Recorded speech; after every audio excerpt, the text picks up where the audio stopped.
This is the Monday Night Raw May 19th, 2025 full show results video which takes place at Bon Secours Wellness Arena in Greenville, South Carolina. Logan Paul makes his entrance and gets on the mic and says it's a fact that he'll beat Jey Uso on Saturday, and when he returns to the ring on the Raw after, he'll be your new WWE World Heavyweight Champion. He gets mad at the crowd for yeeting and continues, saying he won his first singles title 12 years faster than Uso did. Jey is barely hanging on to the title, and he's knocked him out 3 times. So he's gonna knock him out again on Saturday, and then he'll be your new world champ, and then comes ring general Gunther. He says Logan Paul is very confident that he's going to beat the man that beat him for the world title, so he has to assume that he thinks Logan's better than him, too. Gunther says he could improve his social media and he could learn from Logan's mastery of marketing, and so Logan Paul as WWE World Heavyweight Champion would be great for business. Beating Jey Uso for the world title is very personal to him, so if Paul takes that away from him, he'll take it as personal disrespect, and just ask Pat McAfee how he reacts to getting disrespected by non-wrestlers. If Paul beats Jey Uso and then they square up, all of Logan's other accolades will mean nothing because the bell will ring and Gunther will eat him alive. Gunther leaves, Logan talks trash like he's running away, Jey Uso appears behind him and takes his head off with a super kick. Jey gets on the mic briefly and says he's gonna beat Logan on Saturday and then he'll see the ring general in Phoenix. Back from the commercial, Jey Uso was walking backstage when Paul Heyman flags him down to offer some facts rooted in wisdom. Everyone says he betrayed CM Punk, he betrayed Roman Reigns, and to do that you have to stab someone in the back, do something untoward. So he wants to say this to his face so no one can accuse him of betrayed the world champion. So he's going to fight Braun Breaker tonight in a non-title match, and Braun doesn't want the title, he wants to slow his momentum. And whether it's him or Logan Paul or Gunther, the long-term plan for the World Heavyweight Championship is Seth Rollins. Then we saw a match between AJ Styles and Penta versus Finn Balor and JD McDonough, and the result of this match was Judgement Day won the match when El Grande Americano nails Penta with a headbutt from the crowd while referee Eddie Orengo is distracted, and then Balor hits coup de grace on Penta, and gets the pinfall. Io Sky is interviewed backstage and says she knows what it takes to win Money in the Bank and she's ready for whoever wins, and Becky Lynch rolls up and points out Sky has never beaten her and they trade barbs. Back from the commercial, Logan Paul is on the phone with somebody, trying to get himself a ride out of the arena. Seth Rollins rolls up and says Jey Uso is gonna pay tonight, and come Saturday he's not gonna be 100%, which means the odds are in Logan's favor, and if he can get past Jey Uso and if he can get past Gunther, Seth will be waiting on the other side for him, and he'll know who to thank for having that world title on his shoulder. And maybe they run it back from WrestleMania a couple years ago, just with the title on the line, think about it. Then we saw a Money in the Bank qualifying match between Becky Lynch versus Natalya versus Roxanne Perez. We see Becky delivered manhandle slam, but Lyra Valkyria pulls Becky off the cover and beats her down on the floor. Brawling, Lynch shoves her into the barricade and returns to the match, and then Roxanne Perez delivered pop rocks on Natalya, qualifying for the Money in the Bank ladder match.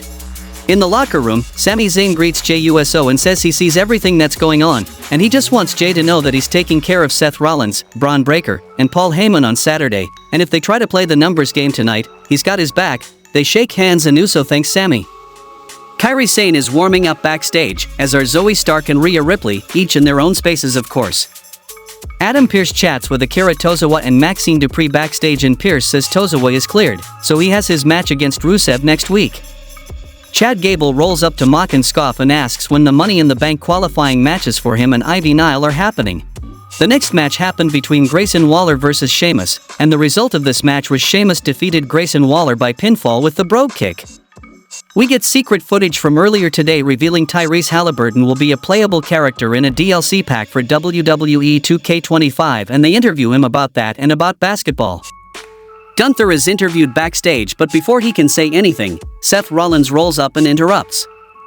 Rollins says it's been a while since they've shared a space and he just wanted to let him know that the work he did with his WWE World Heavyweight Championship was pretty good. Gunther says he's short-sighted for a visionary, because the ring general is the future around here. Seth gets mad and gives it to him straight, saying if he wins the title again he will make himself a target, and Gunther says he can't wait, and in fact he eagerly awaits it. Then we saw a Money in the Bank qualifying match between Kairi Sane versus Rhea Ripley versus Zoe Stark. All 3 women looking for early pinfalls, Ripley blasts Sane with a German suplex and Stark dropkicks her into grounded punches. Back and forth feeling out, up, and over into a T. Harris from Kairi, fired up, Zoe goes for a missile dropkick but comes up lame in her knee. Ringside doctor slides in to check on Zoe, the match grinds to a halt and we go to break. Back from commercial, Ripley clubbing away at Sane, Zoe Stark having blown her knee out and making this effectively a one-on-one match. Rhea gets a near fall, Kyrie off the top, Ripley cuts her out of midair with a dropkick. Back and forth, Hurricane from Sane, kick puts Rhea into the corner, Kyrie marching, sliding elbow in the corner. Off the top with the elbow drop, knees up, slugging it out from their knees into their feet, pump handle, and the result of this match was Rhea Ripley won the match by pinfall with Riptide on Kyrie Sane, qualifying for the Money in the Bank ladder match. Rusev cuts a promo on Akira Tozawa, saying he admires his courage and his loyalty to his friends, but he is delusional to challenge him when he's just trying to do what's best for him and fix him. He embraces the challenge with open arms and says afterwards he'll forgive Tozawa's stupidity and forget his existence.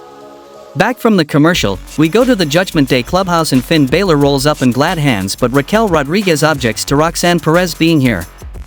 Balor tells everyone to relax and play nice, they've been chatting for a few weeks and he'd like to introduce Perez to the Judgment Day, and he's been thinking about what Dominic said about adding more members. Mysterio has Finn, JD, and Carlito having his back, but Liv and Raquel don't have anybody, and Roxanne isn't a member just yet, she's just helping out. Perez says she got everyone presents. She gives Dominic a gift box full of nuggies and Carlito a bag full of applies, and Rodriguez snaps and tells her to leave and says she'll be telling Liv, which Finn can't wait for. In the main event of the show, we saw a match between Braun Breaker versus main event Jey Uso. We see Paul Heyman runs interference, Braun gets a chair but Uso cuts him off with a super kick. Stalking out after Heyman, Paul puts his dukes up and Seth Rollins attacks from behind, and Jey Uso won the match by disqualification. Post-match, Rollins and Breaker put boots to Jey Uso until Sami Zayn makes the save as promised. Up on the apron, lining them up, the CM Punk chants are thunderous and then comes CM Punk. Up on the apron with Sami, they exchange a look and hit the ring to brawl with Seth and Braun and send them packing. Brawling on the other side of the ring, heels faring somewhat better, isolating Zayn and taking him over the barricade. Punk dives off the barricade and rejoins the fight. They brawl out into the crowd as the credits roll, then Jey Uso recovers and grabs his title and Logan Paul appears from out of nowhere to knock Jey out again. Logan Paul was enjoying, stands tall, and the show goes off the air. On a scale of 1 to 10, how would you rate this week's episode of Monday Night Raw? Let me know your thoughts in the comments below, I'd love to hear what you enjoyed. Don't forget to subscribe to the channel for regular updates, reviews, and more exciting content. If you liked the video, please give it a thumbs up and share it with fellow wrestling fans. Thanks a lot for watching, and I'll see you in the next video.